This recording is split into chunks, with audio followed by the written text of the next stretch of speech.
Priya was just fixing her husband's tie before work when she touched his hands, and her entire body went cold. Because those were not office worker hands, the skin looked burned. Not old burns either, fresh ones. His knuckles were split open. The calluses were so thick, they almost looked melted into his skin. And the scary part? He pulled his hands away way too fast, like he didn't want her seeing them. Before she could even ask what happened, he kissed her forehead, grabbed his bag, and walked out the door. But then she noticed something sitting on the table, an envelope. Urgent, corporate tax audit. And immediately, panic slammed into her chest because her husband had been barely sleeping lately, barely eating, barely talking. If he messed this audit up, his whole career could collapse. So she grabbed the envelope and rushed outside. Her heartbeat was pounding so hard, it actually hurt. She kept thinking the same thing, over and over. I can still help him. I can still fix this. She jumped into a cab and gave the driver the office address. But the second he heard it, everything changed. The driver looked up at her through the mirror, and the look on his face wasn't confusion. It was pity. Horizon Tech? Sector 4? He asked quietly. And right there, something cold twisted deep inside Priya's stomach. Because people only look at you like that when they know something horrible. The rest of the drive felt wrong, too wrong, and 20 minutes later, the cab suddenly stopped.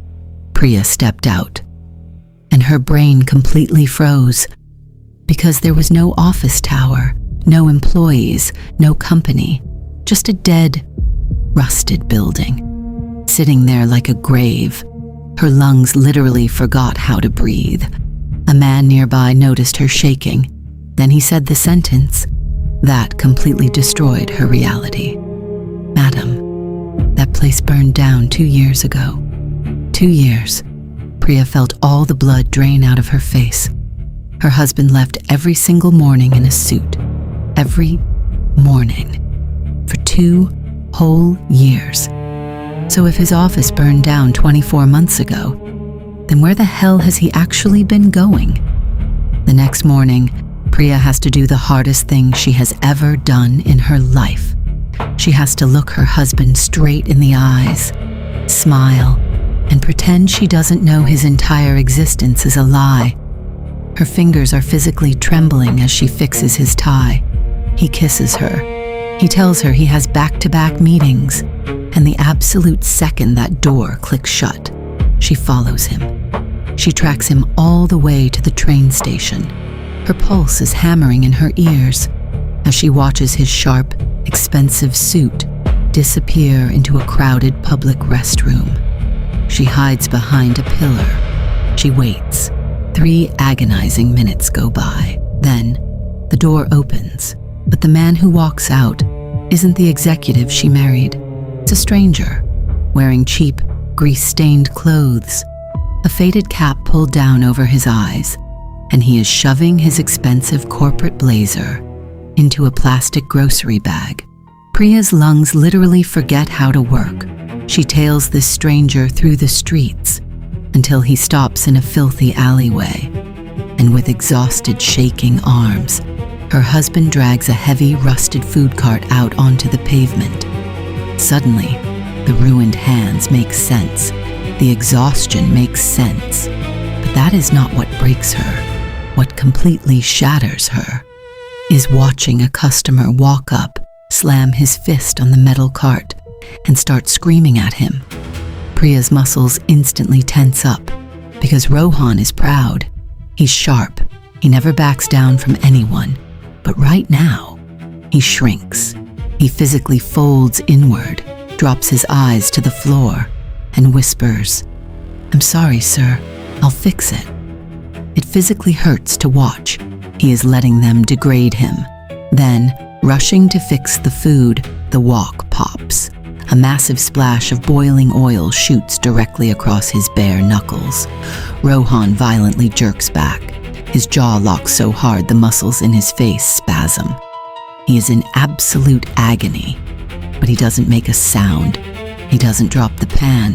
He just wipes the blistered skin on a dirty rag and goes right back to cooking. Priya backs away into the shadows, completely paralyzed, because watching him silently swallow that pain triggers a new, terrifying question in her mind.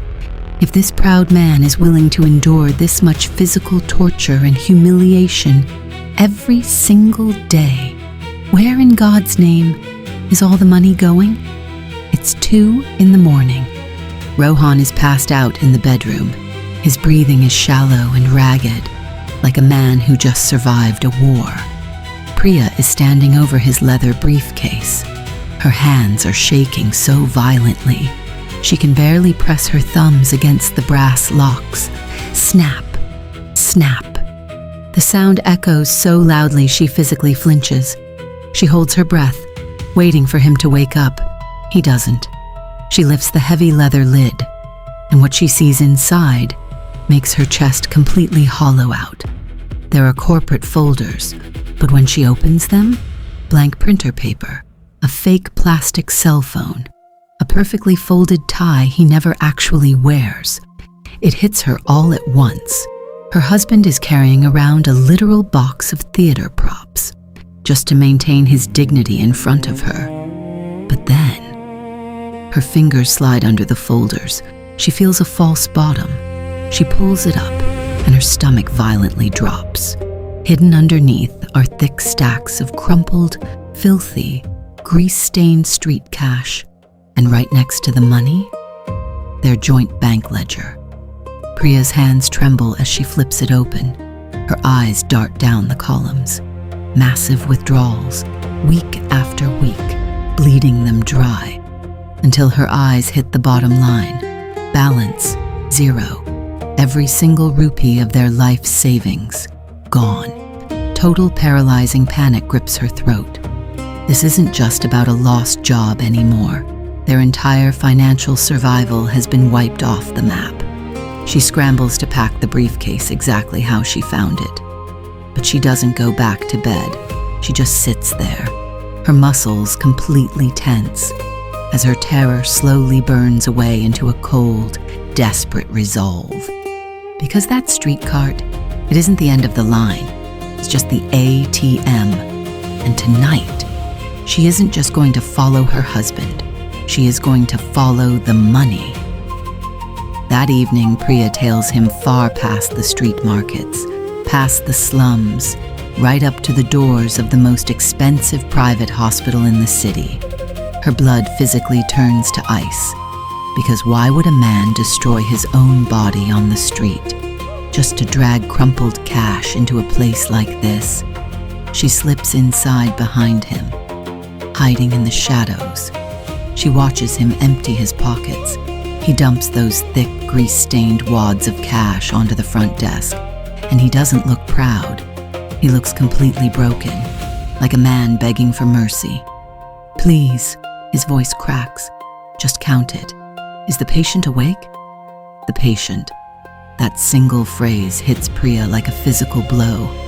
Her mind instantly spirals into the darkest possible nightmare. Another family, another life, a secret that drained every single penny they ever owned. She bribes an orderly for the room number and heads upstairs. Room 412. Every step she takes down that dead quiet hallway feels like walking to her own execution. And as she gets closer, she hears it. Rohan's voice, drifting through the crack in the door. But it's not the defeated, broken voice from the street. It's incredibly soft, tender, the voice of a man deeply, completely in love. "I'm right here. I'm not going anywhere." Priya's stomach violently drops.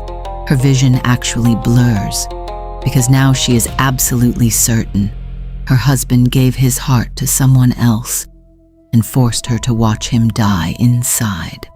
She grips the door frame to keep her knees from giving out.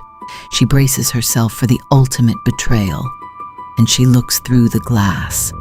Her lungs instantly seize, because there is no beautiful woman in that room. There is no second family. There is just Rohan, still wearing those filthy clothes, gripping the tiny, fragile hand of a little boy. A child buried beneath a terrifying web of breathing machines and tubes. Rohan rests his forehead against the boy's small fingers. All the anger inside Priya completely evaporates, replaced by a massive, paralyzing shock. Because who is this dying child? And why is her husband secretly torturing his own body just to keep him breathing? Priya is completely frozen outside that hospital window. She watches her husband gently brush the sick child's hair. And as the little boy turns his head in his sleep, Priya's knees physically buckle. She has to grip the door frame with all her strength just to keep from collapsing. Because right beneath that little boy's eye is a tiny crescent-shaped birthmark, the exact same mark her missing younger sister had. Later that night, Rohan is dragging his heavy cart down the street. His arms are violently shaking from exhaustion. He looks up, and he sees Priya standing right in front of him. His entire nervous system just shuts down. His hands go completely numb. A metal bowl slips from his fingers, and the last string holding this proud man together finally snaps. His legs give out entirely, and he collapses straight to his knees.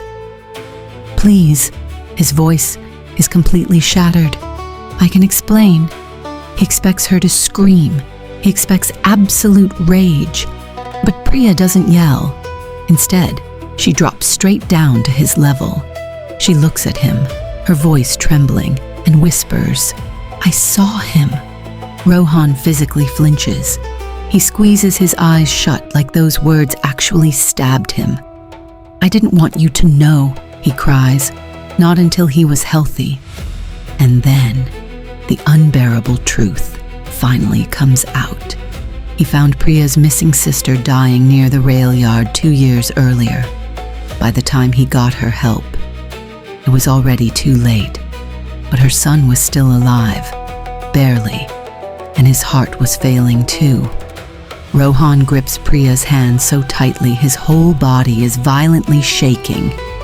"I knew if I told you your sister was gone, and her son was dying too, it would completely destroy you." He chokes on his own breath. "So I sold everything. I just needed to keep him alive a little longer." And right there, Priya's entire reality shifts. The man she thought was a liar, the villain she was convinced had betrayed her, was actually a man committing an unimaginable act of devotion. He actively chose to let her hate him. He let her doubt him. He willingly let her watch him become someone totally unrecognizable, all so she wouldn't have to carry that grief, until he found a way to save the boy. Priya throws her arms around his ruined shoulders, holding on to him like she's trying to physically glue his broken pieces back together, because she finally understands the devastating truth. True love isn't about the soft things someone can hand you.